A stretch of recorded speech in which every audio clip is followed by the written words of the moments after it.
गुजरात के लोकप्रिय मुख्यमंत्री श्री भूपेंद्र पटेल, संसद में मेरे साथी और गुजरात भाजपा के अध्यक्ष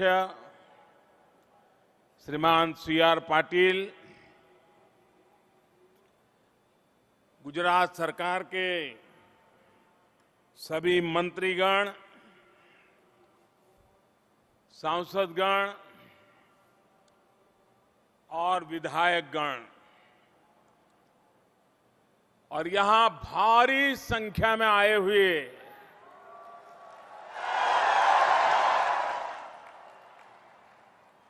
कच्छ के मेरे प्यारे भाई और बहनों,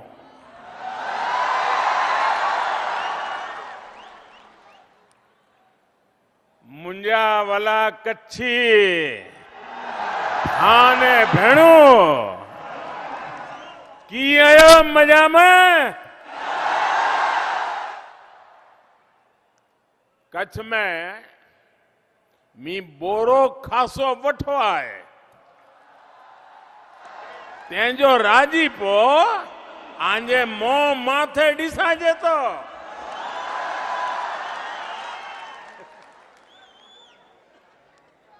साथियों, आज मन बहुत सारी भावनाओं से भरा हुआ है। भुजियो डूंगर में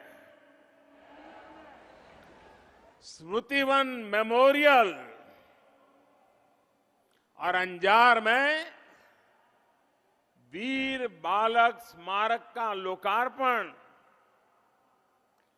कच्छ की, गुजरात की, पूरे देश की साझी वेदना का प्रतीक है।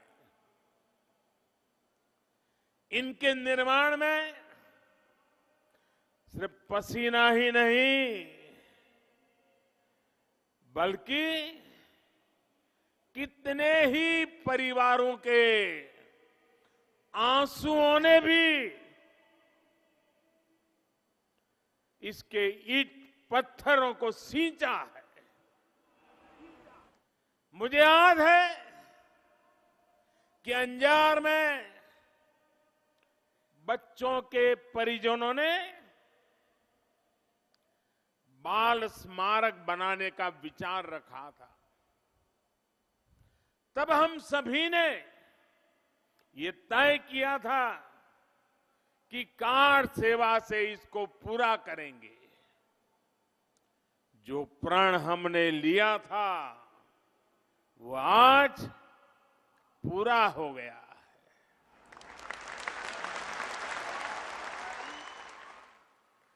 जिन्होंने अपनों को खोया, अपने बच्चों को खोया, मैं आज बहुत भारी मन से इन स्मारकों को उन्हें समर्पित करता हूं। आज कच्छ के विकास से जुड़े 4,000 करोड़ रुपए से अधिक के अन्य प्रोजेक्ट का भी शिलान्यास और लोकार्पण हुआ है। इनमें पानी, बिजली, सड़क और डेयरी से जुड़े प्रोजेक्ट है। ये गुजरात के कच्छ के विकास के लिए डबल इंजन सरकार की प्रतिबद्धता को दर्शाता है। मां आशापुरा के दर्शन और आसान हो, इसके लिए आज नई सुविधाओं का शिलान्यास भी किया गया है। मातानो मढ़, इसके विकास की ये सुविधाएं जब तैयार हो जाएगी तो देश भर से आने वाले भक्तों को नया अनुभव मिलेगा। हमारे लोकप्रिय मुख्यमंत्री भूपेंद्र भाई के नेतृत्व में कैसे कच्छ आगे बढ़ रहा है, गुजरात आगे बढ़ रहा है, ये उसका भी प्रमाण है। भाई और बहनों, आज भुज की धरती पर आया और स्मृति वन जा रहा था। पूरे रास्ते भर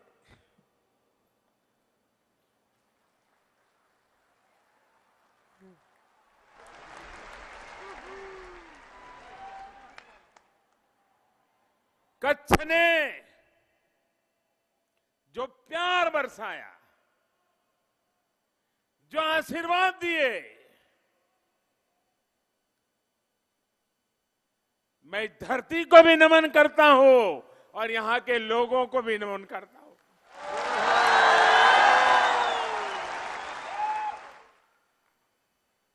यहां आने में मुझे जरा देरी हो गई। मैं भुज तो समय पर आ गया था, लेकिन वो रोड शो में जो स्वागत चला और बाद में मैं स्मृति वन मेमोरियल में गया, वहां से निकलने का मन ही नहीं करता था।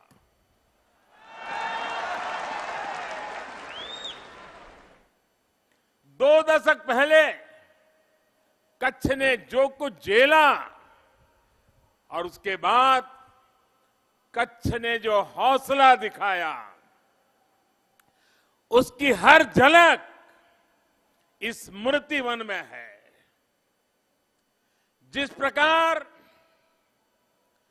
जीवन के लिए कहा जाता है, वयम अमृतस्य पुत्रा की हमारी कल्पना है, चरैवेति चरैवेति का मंत्र हमारी प्रेरणा है। उसी प्रकार से ये स्मारक भी आगे बढ़ने की शाश्वत भावना से प्रेरित है। साथियों, जब मैं स्मृति वन के अलग अलग हिस्सों में गुजर रहा था तो बहुत सारी पुरानी यादें मन मस्तिष्क में आ रही थी। साथियों, अमेरिका में 9/11 जो बहुत बड़ा आतंकी हमला हुआ था, उसके बाद वहां एक स्मारक बनाया गया है, पॉइंट 0। मैंने वो भी देखा है। मैंने जापान में हिरोशिमा की त्रासदी के बाद उसकी स्मृति को संजोने वाला एक म्यूजियम बना है, वो भी देखा है। और आज स्मृति वन देखने के बाद मैं देशवासियों को बड़ी नम्रता के साथ कहना चाहता हूं,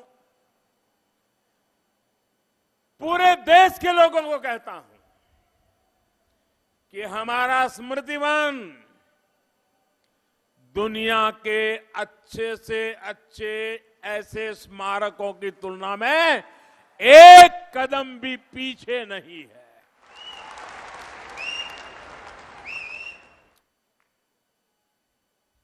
यहां प्रकृति, पृथ्वी, जीवन, इसकी शिक्षा दीक्षा की पूरी व्यवस्था है।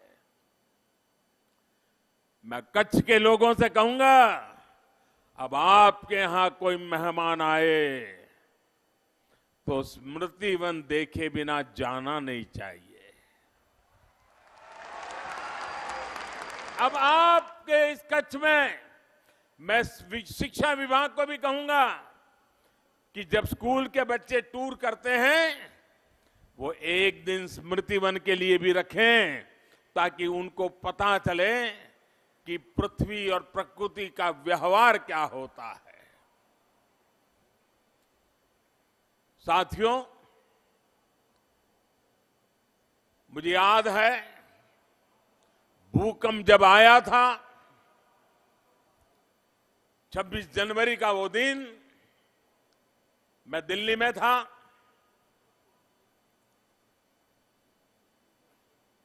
भूकंप का एहसास दिल्ली में भी हुआ था और कुछ ही घंटों में मैं दिल्ली से अहमदाबाद पहुंचा और दूसरे दिन मैं कच्छ पहुंच गया। तब मैं मुख्यमंत्री नहीं था, एक साधारण राजनीतिक भारतीय जनता पार्टी का छोटा सा कार्यकर्ता था। मुझे नहीं पता था कि मैं कैसे और कितने लोगों की मदद कर पाऊंगा, लेकिन मैंने ये तय किया कि मैं इस दुख की घड़ी में आप सबके बीच में रहूंगा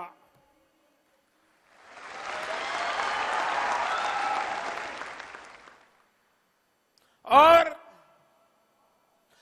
जो भी संभव होगा मैं आपके दुख में हाथ बटाने का प्रयास करूंगा। मुझे पता तक नहीं था, अचानक मुझे मुख्यमंत्री बनना पड़ा और जब मुख्यमंत्री बना तो उस सेवा कार्यों के अनुभव मेरे बहुत काम आए। उस समय की एक बात और मुझे याद आती है, भूकंप पीड़ितों की मदद के लिए तब विदेशों से भी अनेक लोग यहां आए थे।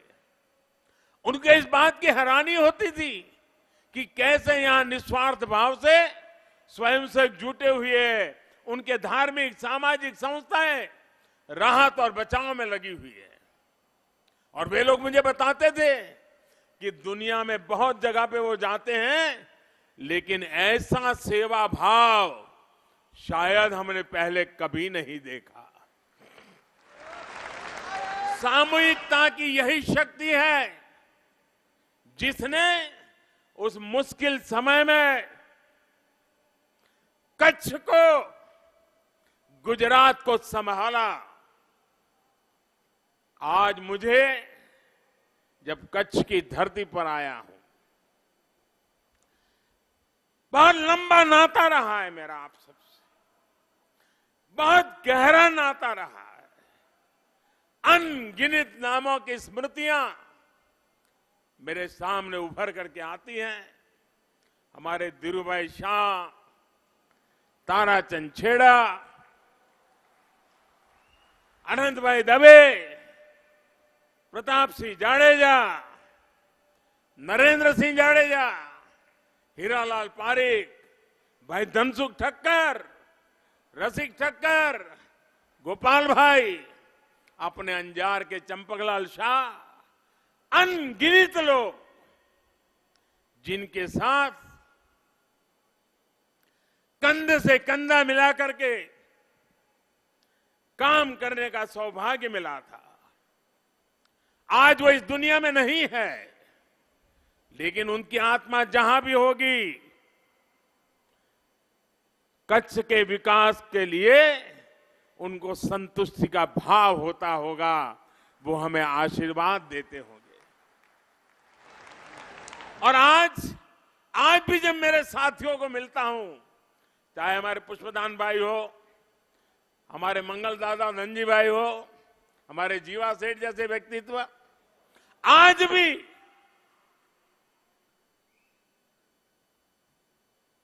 कच्छ के विकास को प्रेरणा दे रहे हैं। कच्छ की एक विशेषता तो हमेशा ही रही है और जिसकी चर्चा मैं अक्सर करता रहता हूं,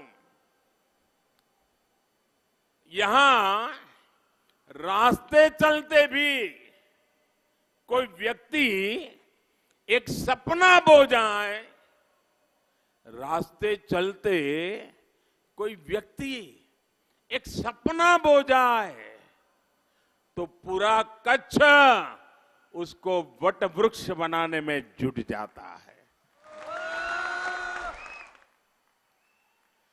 कच्छ के इन्हीं संस्कारों ने हर आशंका, हर आकलन को गलत सिद्ध किया। ऐसे कहने वाले बहुत थे कि अब कच्छ कभी अपने पैरों पर खड़ा नहीं हो पाएगा। लेकिन आज कच्छ के लोगों ने यहां की तस्वीर पूरी तरह बदल दी है। साथियों, मुख्यमंत्री के रूप में मेरी पहली दिवाली और भूकंप के बाद कच्छ के लोगों के लिए भी पहली दिवाली,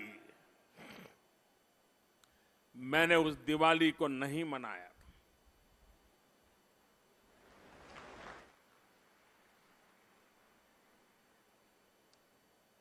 मेरी सरकार के किसी मंत्री ने दिवाली नहीं मनाई थी और हम सब भूकंप के बाद की वो पहली दिवाली अपनों की याद आने की बहुत स्वाभाविक थी। मैं आपके बीच आके रहा और आप जानते हैं, मैं वर्षों से दिवाली बॉर्डर पे जाके, सीमा पर जाके देश के जवानों के साथ बिताते आया हूं। लेकिन उस वर्ष मैंने वो मेरी परंपरा को छोड़ करके भूकंप पीड़ितों के साथ दिवाली मनाने के लिए, मैं उनके बीच रहने के लिए आया था। मुझे याद है, मैं पूरा दिन चौबारी में रहा था और फिर शाम को त्रंबो गांव चला गया था।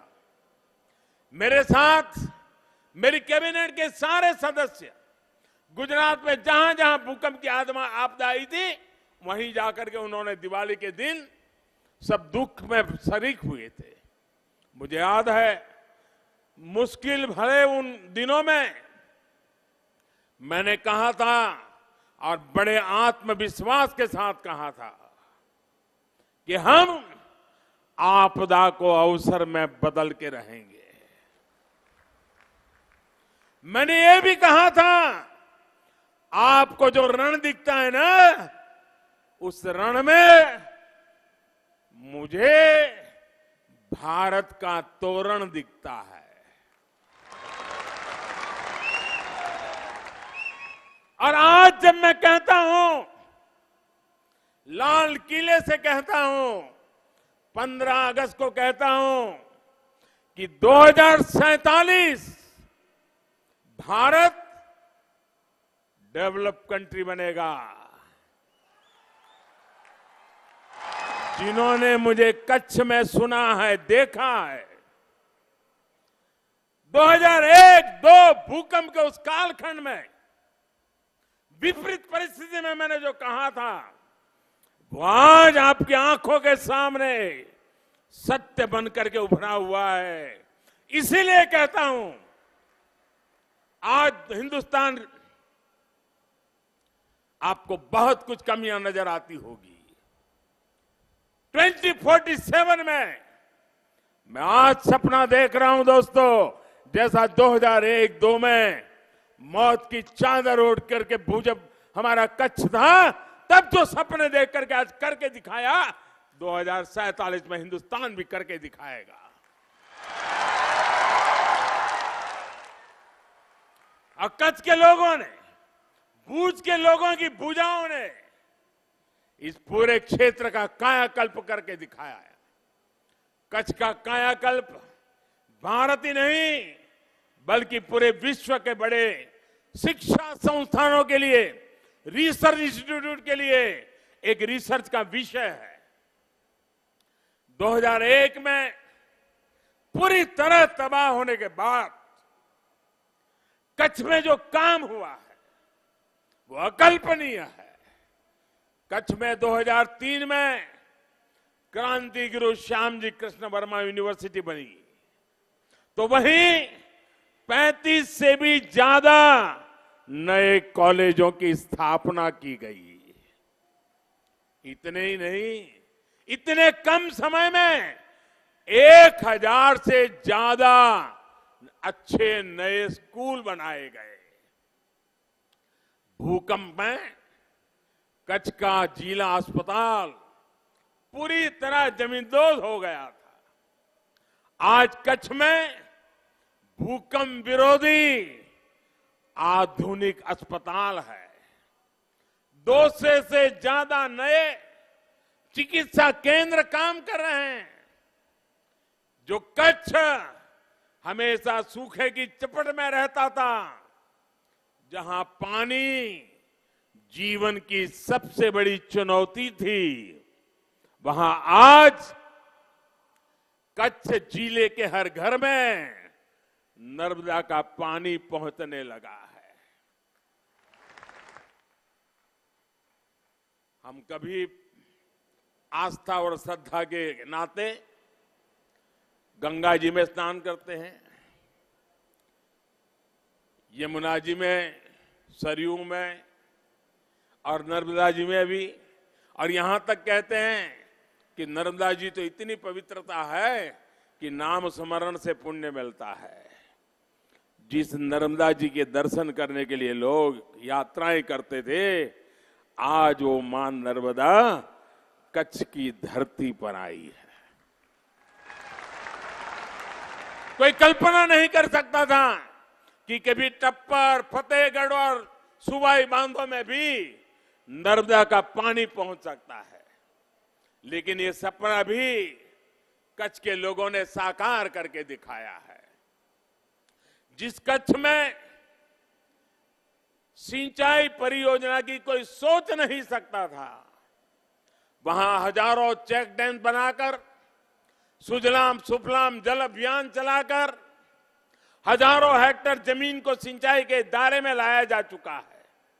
भाई और बहनों, पिछले महीने जब रायण गांव में मां नर्मदा का पानी पहुंचा, तो लोगों ने जिस प्रकार उत्सव मनाया, उसको देखकर दुनिया में अनेक लोगों को आश्चर्य हुआ। ये आश्चर्य इसलिए था क्योंकि उनको इस बात का आभास नहीं है कि कच्छ के लिए पानी का मतलब क्या होता है। एक जमाना था, बच्चे के जन्म के बाद 4-4 साल की उम्र हो जाए, उसने बारिश नहीं देखी होती थी। ये मेरे कच्छ ने गुजारा, जिंदगी कठिनाइयों से गुजारी है। कच्छ में कभी नहरें होगी, टपक सिंचाई की सुविधा होगी, इसके बारे में 2 दशक तक पहले कोई बात तक करता था तो विश्वास करने वाले बहुत कम लोग मिलते थे। मुझे याद है कि 2002 में जब गुजरात गौरव यात्रा के दौरान मांडवी आया था, तो मैंने कच्छ वासियों से आशीर्वाद मांगा था। आशीर्वाद इस बात का कि मैं कच्छ के अधिकतर हिस्सों को मां नर्मदा के पानी से जोड़ सकूं। आपके आशीर्वाद ने जो शक्ति दी, उसी का परिणाम है आज हम ये सारे अच्छे अवसर के भागीदार बन रहे हैं। आज कच्छ भुज नहर का लोकार्पण हुआ है। इससे सैकड़ों गांवों के हजारों किसान परिवारों का लाभ हुआ है। भाई और बहनों, कच्छ के लोगों की भाषा, बोली इतनी मीठी है कि जो एक बार यहां आ गया, वो कच्छ को भूल नहीं पाता। और मुझे तो सैकड़ों बार कच्छ आने का सौभाग्य मिला है। और यहां की दाबेली,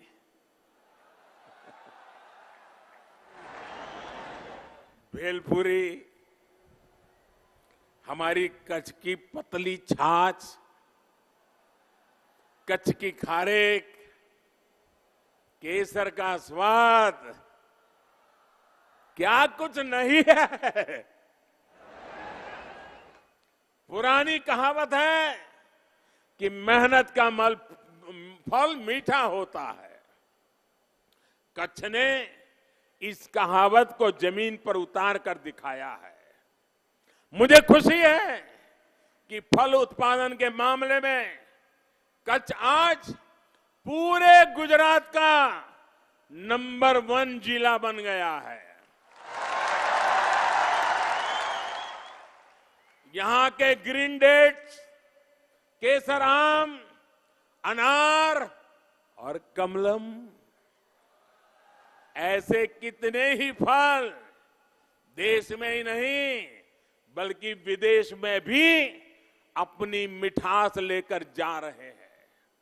साथियों, मैं वो दिन भूल नहीं सकता जब कच्छ में रहने वाले लोग न चाहते हुए भी कभी पशुओं को लेकर के मीलों तक पलायन कर जाते थे या कभी पशु छोड़कर खुद जाने के लिए मजबूर हो जाते थे।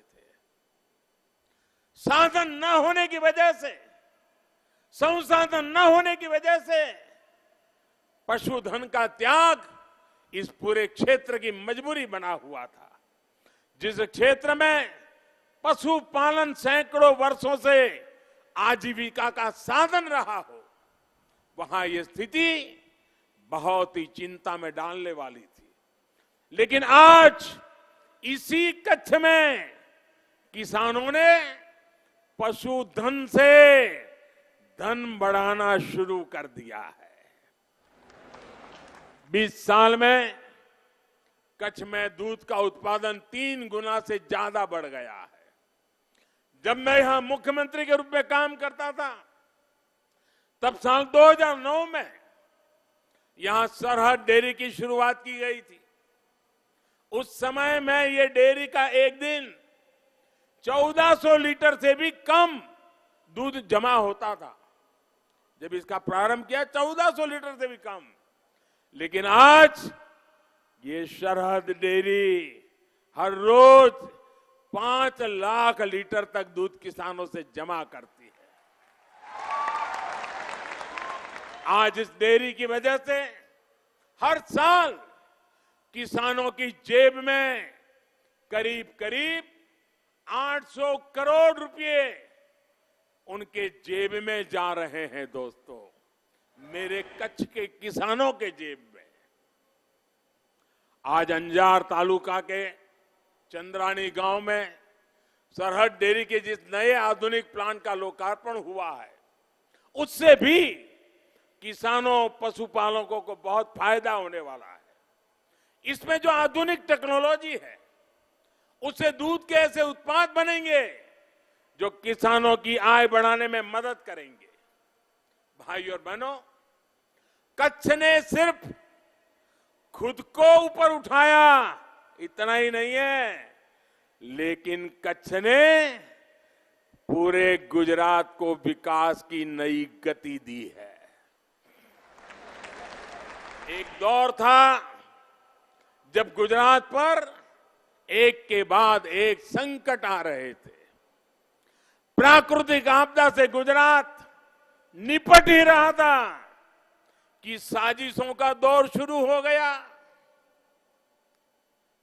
देश और दुनिया में गुजरात को बदनाम करने के लिए, यहां निवेश को रोकने के लिए एक के बाद एक साजिशें की गई।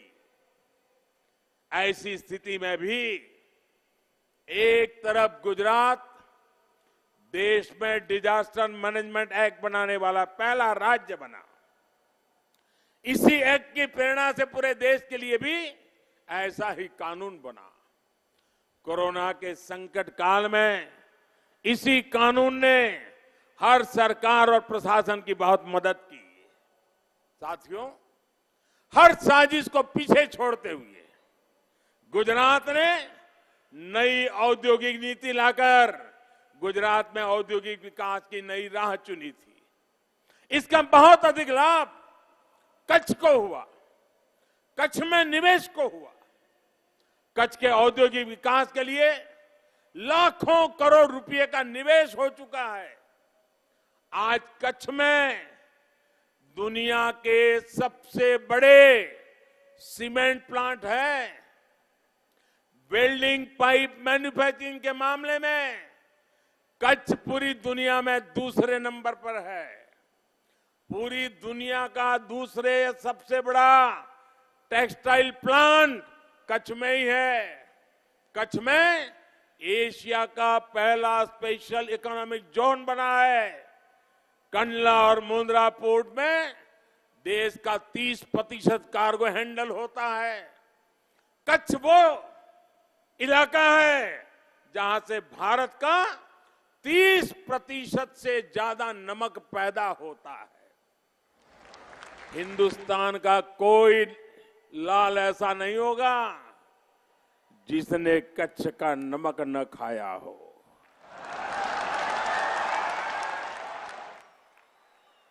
जहां 30 से ज्यादा सॉल्ट रिफाइनरीज है, भाई और बहनों, एक समय था जब कच्छ में कोई सोलर पावर, विंड पावर के बारे में सोच भी नहीं पाता था।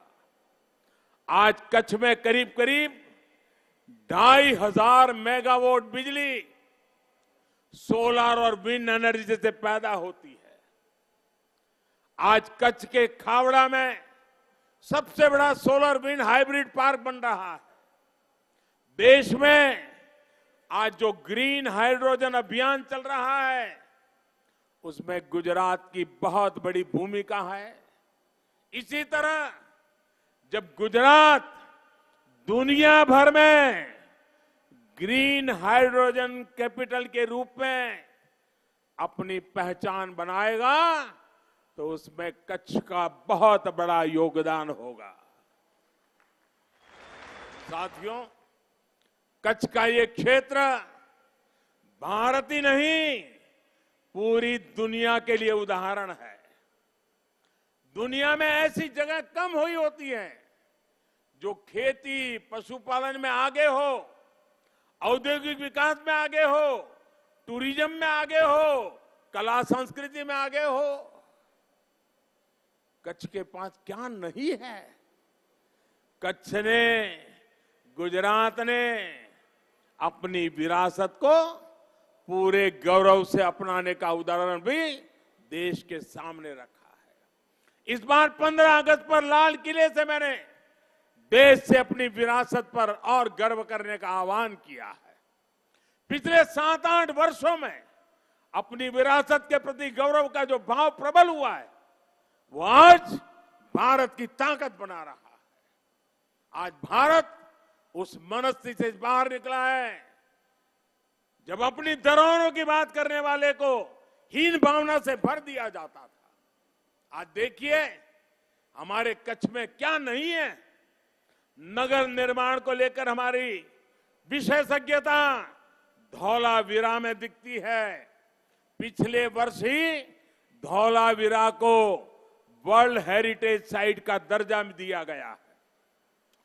धौलावीरा की एक एक ईंट हमारे पूर्वजों के कौशल, उनके ज्ञान विज्ञान को दर्शाती है। जब दुनिया की अनेक सभ्यताएं अपने शुरुआती दौर में थी, तब हमारे पूर्वजों ने धौलावीरा जैसे विकसित शहर बसा दिए थे। इसी प्रकार मांडवी जहाज निर्माण के मामले में अग्रणी था। अपने इतिहास, अपनी विरासत और अपने स्वतंत्रता सेनानियों के प्रति कितनी बेरुखी रही है, इसका एक उदाहरण हमारे श्याम जी कृष्ण वर्मा से भी जुड़ा हुआ है। आजादी के बाद दशकों तक उनकी अस्थियां तक विदेश में रखी रही।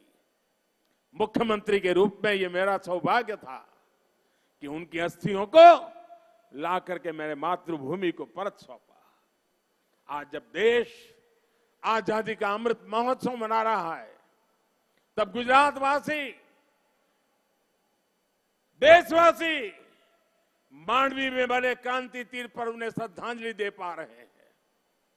एक भारत श्रेष्ठ भारत के लिए, किसानों, पशुपालकों का जीवन बदलने के लिए जिन सरदार साहब ने खुद को खपा दिया, उनकी स्टैच्यू ऑफ यूनिटी भी आज देश की शान बन चुकी है। हर दिन हजारों पर्यटक वहां से प्रेरित होकर जाते हैं, राष्ट्रीय एकता का संकल्प लेकर जाते हैं। साथियों, बीते 2 दशकों में कच्छ की, गुजरात की इन धरोहरों को सहेजने, उन्हें दुनिया के सामने लेने के लिए निरंतर प्रयास किया जा रहा है। कच्छ का रण, धोरडो, टेंट सिटी, मांडवी बीच आज देश के बड़े टूरिस्ट डेस्टिनेशन बन रहे हैं। यहां के कारीगरों, हस्तशिल्पियों के बनाए उत्पाद आज पूरी दुनिया में जा रहे हैं। निरोना, भुजोड़ी और अजरकपुर जैसे गांवों का हैंडीक्राफ्ट आज देश दुनिया में धूम मचा रहा है। कच्छ की रोगन आर्ट, मड आर्ट, बांधनी, अजरक प्रिंटिंग के चर्चे हर तरफ बढ़ रहे हैं। कच्छ की शॉल और कच्छ की कढ़ाई को जीआई टैग मिलने के बाद इनकी डिमांड और बढ़ गई है। इसलिए आज गुजरात में ही नहीं बल्कि देश दुनिया में चर्चा होने लगी है। जिसने कच्छ नहीं देखा उसने कुछ भी नहीं देखा। इनका बहुत अधिक लाभ कच्छ के, गुजरात के टूरिज्म को हो रहा है, मेरी नौजवान पीढ़ी को हो रहा है। आज नेशनल हाईवे नंबर 41 के चौड़ीकरण का जो काम शुरू हुआ है उससे टूरिस्टों को तो मदद मिलेगी ही, बॉर्डर एरिया के लिहाज से भी ये बहुत महत्वपूर्ण है। साथियों, भारत पाकिस्तान युद्ध के समय यहां की माताओं, बहनों, बेटियों का पराक्रम आज भी श्रेष्ठ वीर गाथाओं में लिखा जाता है। कच्छ का विकास सबका प्रयास से सार्थक परिवर्तन एक उत्तम उदाहरण है। कच्छ सिर्फ एक स्थान नहीं है, भूभाग का एक हिस्सा नहीं है, ये कच्छ तो स्पिरिट है, जीती जागती भावना है, जिंदा दिल मनोभाव है। ये वो भावना है जो हमें आजादी के अमृत काल में विराट संकल्पों की सिद्धि का रास्ता दिखाती है।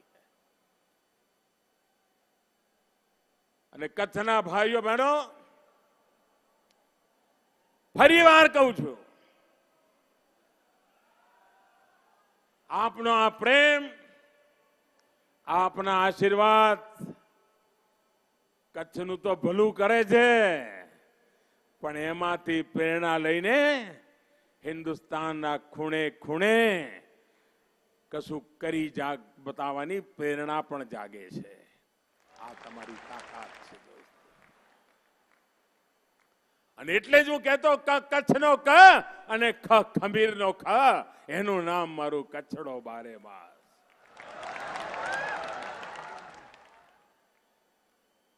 આપના સ્વાગત સન્માન માટે, આપના પ્રેમ માટે હું હૃદયથી આપનો આભાર વ્યક્ત કરું છું। પરંતુ આ સ્મૃતિ વનને, આ દુનિયાનું મહત્વનું નજરાણું છે, એને જાળવવાની જવાબદારી મારા કચ્છની છે, મારા ભાઈઓ બહેનો। ત્યાં એક પણ ખૂણો એવો ન રહે કે જ્યાં ગાઢ જંગલ ન બન્યું હોય। આપણે આ ભુજિયા ડુંગરને લીલોછમ બનાવી દેવો છે દોસ્તો।